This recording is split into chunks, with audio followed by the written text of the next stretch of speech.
Wieso will ich jetzt auf einmal Englisch lesen? Die Erklärung ist einfach.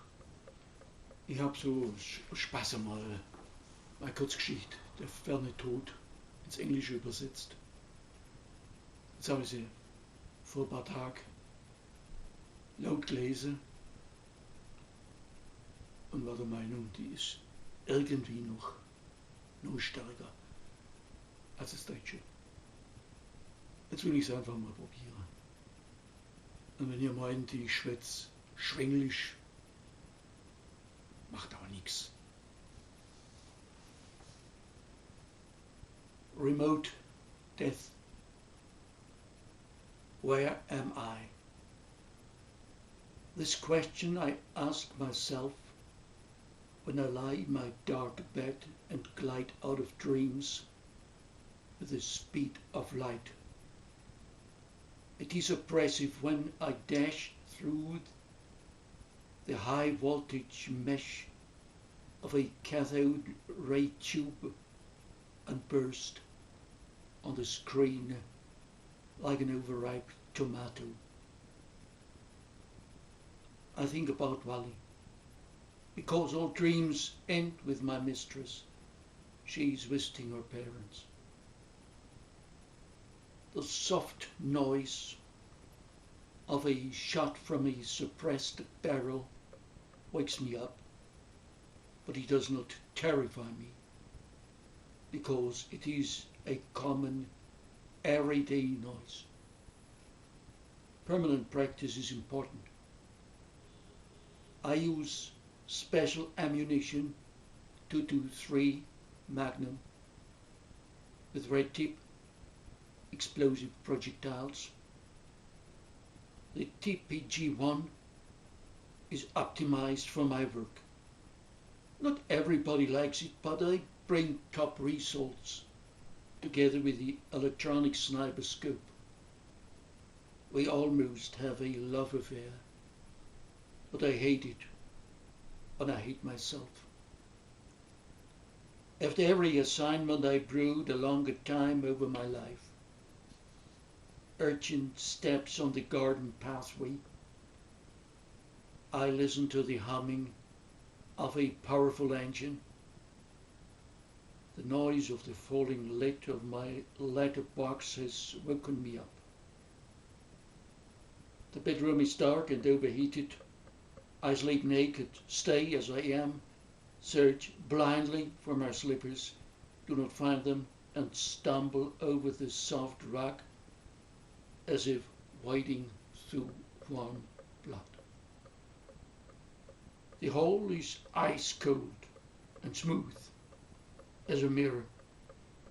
Soft white marble, the eyes have to get accustomed to its polish. A stiff envelope lies behind the letter slot. The routine message, without address or sender.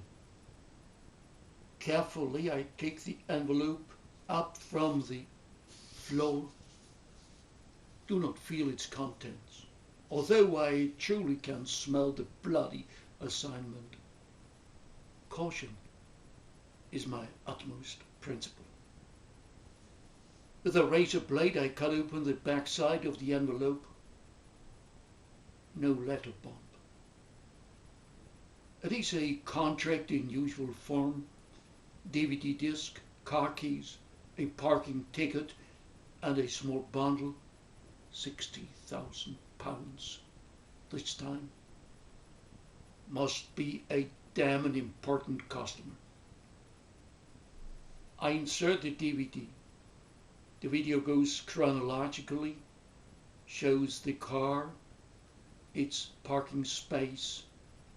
The sat-nav is programmed already. The date display in the upper right corner irritates me. 16/03/2022. A cloudless sky. Summer sun is burning sharp-edged shadows on the asphalt. I stop the video and look at the parking ticket. It shows the date of today, 12/03/2012. I feel uncomfortable. The date alarms me. It fits to my high-speed dreams. Because in these dreams, my future is wrapped in a fine web between my end and me. However, I do not know the date of my future. Certainly it is pure fantasy connecting my existence with the wrong video date. I wash down the stale taste of my thoughts with a glass of whiskey. A house in a vicinity, I do not know, a gigantic structure imposing with a snobbish facade, creating envy. The double dog lights back, a concierge is hurrying out. He lifts his wide gloved hand and the dark limousine is sliding from the right side. My target appears with an elastic walk on top of the granite steps and slowly strides downstairs. It is a face like many faces, short grey hair, the long shot. I disapprove of thin short hair.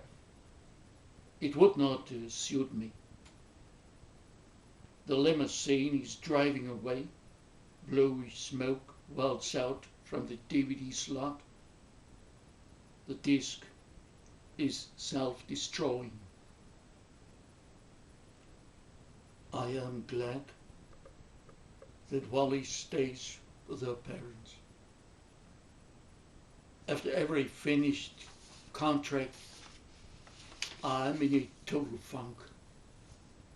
My clients appreciate my work without any question, because I have never failed. Failing would mean my end. No matter which date the calendar shows. At 11 sharp, I take my working gear, a black attaché case which is insignificantly bigger than a ready-to-buy part. The barrel lies diagonally in the soft draped velvety recesses. It is routine that I open the cover. All recesses are filled up. To the attaché case belongs a suit with muted colors, a becoming dark moustache, and a pair of horn-rimmed glasses. I park my car not too far from the multi-story car park and take a walk. On the parking deck, I recognize the dark blue Mercedes.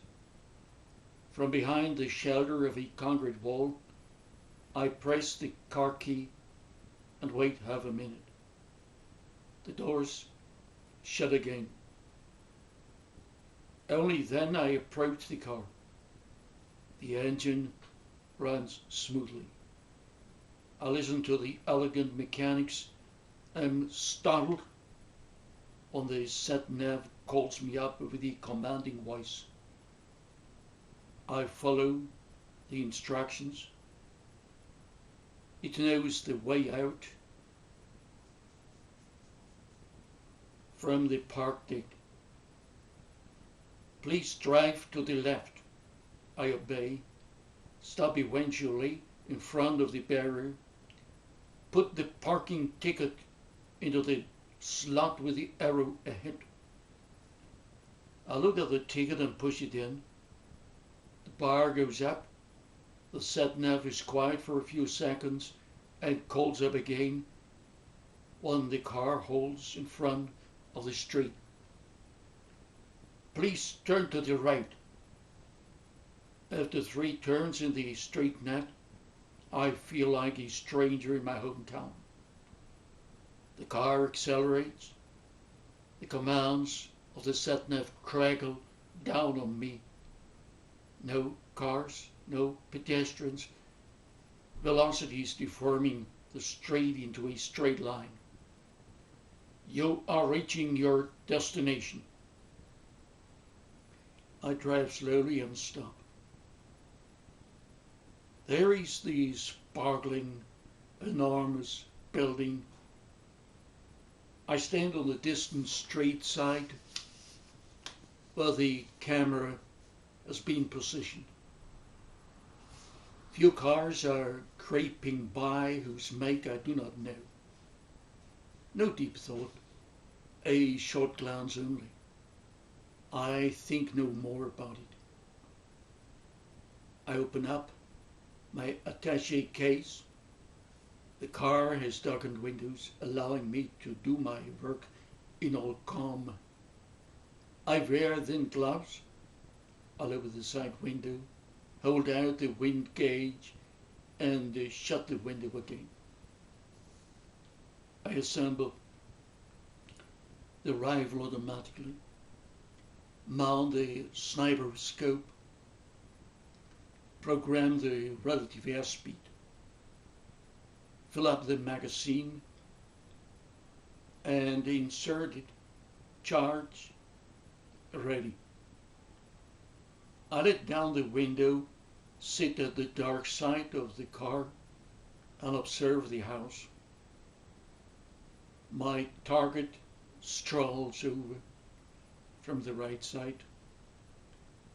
In the shadow of the high garden wall, leading a long-haired blonde woman by the arm. He approaches the stairs. I should not recognize the silk dress, embosoming her breasts like a Mediterranean sky. She turns round, looking into my direction.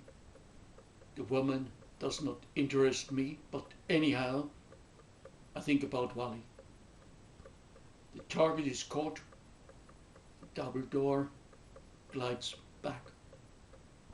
A sun reflects, shoots through the electronic optic, overcharges it. I see absolute black, but I feel the recoil, hear the suppressed barrel.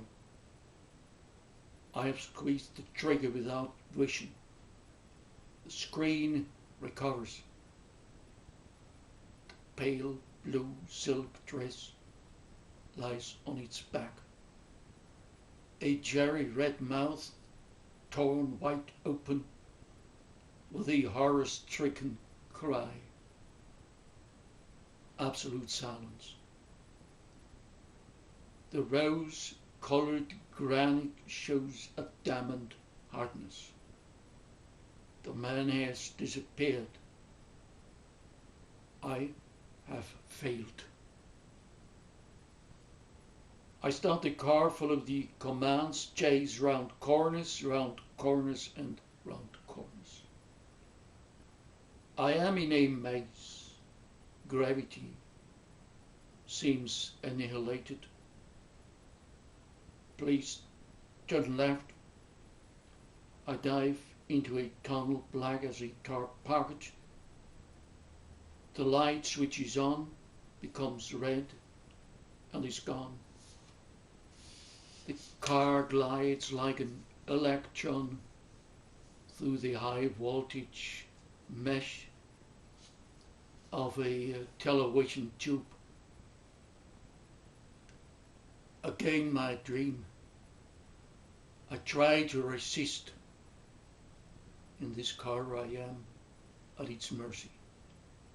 It finds the way back to the car park. I flee from the Mercedes, seek with stumbling steps the way to my own car, and drive home. In the dark bedroom I hide like a mortally wounded deer.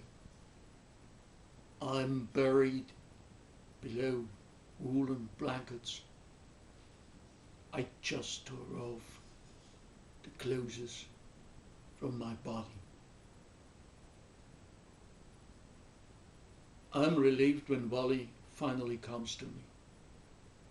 I cannot tell her about my contract, but I would like to speak about the demonical space through the tunnel, about...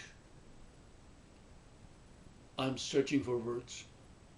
Finally, I speak about my dream, which shoots me with the speed of light through a thin silver mesh. I'm a missile and explode.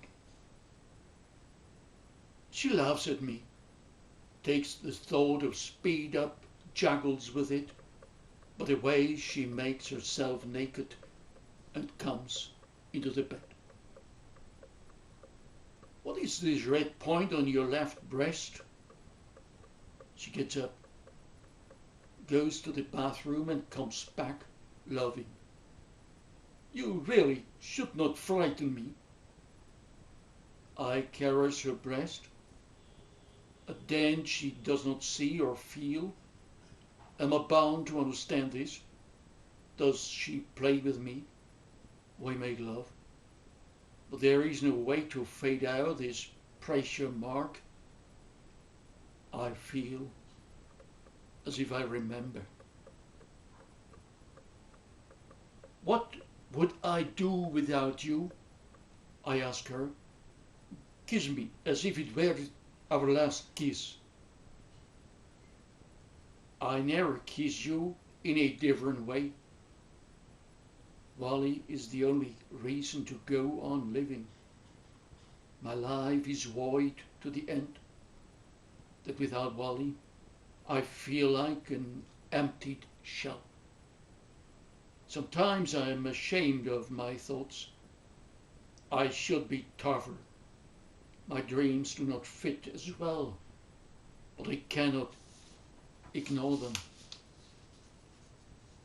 Accelerated to the speed of light, I shoot through the narrow mesh and hit the screen.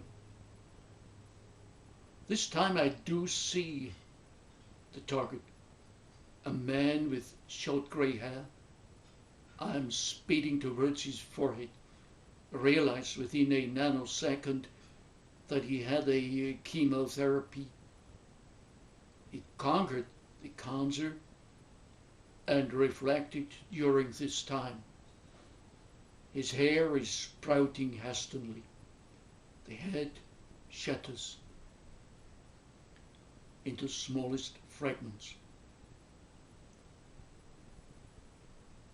The lid of the letter box of the letter slot deletes my dream. Wally is not at home. I'm groping through the cold hall and go down for the brownish envelope. I tear it open at once and hurry into the living room where I insert the disc into the DVD player. A glass is ready and I empty it with one gulp. I am happy while he's not at home. I rather could spare me the video. Even the date is unchanged, 1606-2022. The man in close-up view, he stares out of the screen. He seems looking sad. Was he also sad the last time? The parking ticket was the last time today. Slowly I'm approaching madness. 2 times the same day is impossible. There is no logical explanation really. The Groundhog Day is a Hollywood movie, but no explanation. That I'm dreaming would be a conclusion too simple for my analytical mind. I miss Wally, how witty arrogance is better than madness. The time is 10 to 11. I take my case, open the cover. One round is missing. I inspect the magazine, open the chamber. It is missing. My hands are shaking. In such a condition I cannot finish a job. On the sofa I try to calm down my nerves by staring at the ceiling. I may not give up so easily. Reluctantly, I take my attaché case and go. Everything is the same as last time. What has this been? The sat-nav guides me with utmost precision from the car park into the street network. This time I'm not surprised about the velocity. It makes no sense to look for landmarks. The street is a dirty line, houses flash by as colorless points compressed in the rearview mirror. The car comes to a stop. I am sitting at the dark side, fit my tool together, check the wind and watch out. He is coming from the right side, approaching the granite stairs in a bent down posture. I have time to watch him. He is sad. I have the impression to know him. A killer should never reflect upon the faces of his victims. Anyway, he looks infinitely sad. The doors glide apart, the flash. I'm prepared and switch off the electronic for this short moment. He stands on the upper step and looks over to me like a beaten commander. The crosshair glues on his forehead. The intersection is between his eyes. I squeeze the trigger. The door glides shut. A flash burns into the electronic scope. 3 seconds for recovery. The stair is empty. I have failed. I throw the TPG-1 over to the back seat and drive on. The commands from the sat-nav. Next straight to the right. It doesn't care to talk to me in polite manner. Left, right. The car is sucking itself into straight routes. I drive into the tunnel in which the light becomes extinct. This time I turn the wheel to the right. Nothing can be seen with the exception of the dashboard lights. The pointer of the speedometer has vanished. I try to concentrate on my way, which remains invisible. The smallest contact with the tunnel wall will lacerate the car. Barely discernible is the right turn.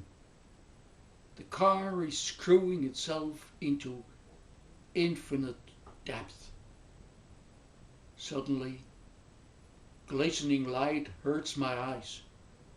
I press my eyelids shut, hold my hand in front of the closed eyes, stomp blindly out of the halting car. The heat of the sun is burning my head. I cannot look into this horrible light. Silence is enshrouding me, but I can hear my palpitating heart. I feel the embrace, the pressure of a body. a woman. Why did you kill me? Why, I cry, why? The sun has blinded me. Then I can't think clearly again. She's hugging me. I only have to open my eyes to see her. However, I want to savor this moment of utmost trust to its fullest. You are living. Open your eyes. I open my eyes. She's smiling a thoughtful blue smile. She's wearing a silk dress, as she did in front of this house. Present or future. My feet are standing on granite, the rose-colored stairs, the snobbish house behind me. Over there the dark blue Mercedes is waiting. Above her left breast, the neckline of her summer dress stains blood. The car slowly dissolves and finally vanishes. A fine web hangs between my past and the now. You tried to kill yourself, she says. In my back, the double door glides shut. I turn my head. In the reflection of the glass door, I recognize the grey-haired gentleman. Now I comprehend myself. I do see me as I will be, or even as I am already. My bitter smile is melting like pale honey. I do not like the boss cut. You have won a victory over cancer, she replies. Have I failed? She shakes her head and I'm relieved. Look into the sun. I look into the glowing disk, exactly between my eyes over the root of my nose. Burns a point. The red bullet is coming with unbelievable speed. The world becomes snow white, loses contour and color, except the red of her lips, the blood, and my death. We embrace. Speed of light has flung me into my future, where my death awaits me. You live, I cry, redeemed. My brain switches off 5 minutes after my heart. The rest of the sentence is barely audible. The red point, 223, explosive. I wait with unmoved forehead. Volley is hanging in my arms. The cherry red mouth is crying. I pull her up to cover her cry with my lips. It is a silent cry. Her turn open eyes are dull. The blue is washed out. The last kiss.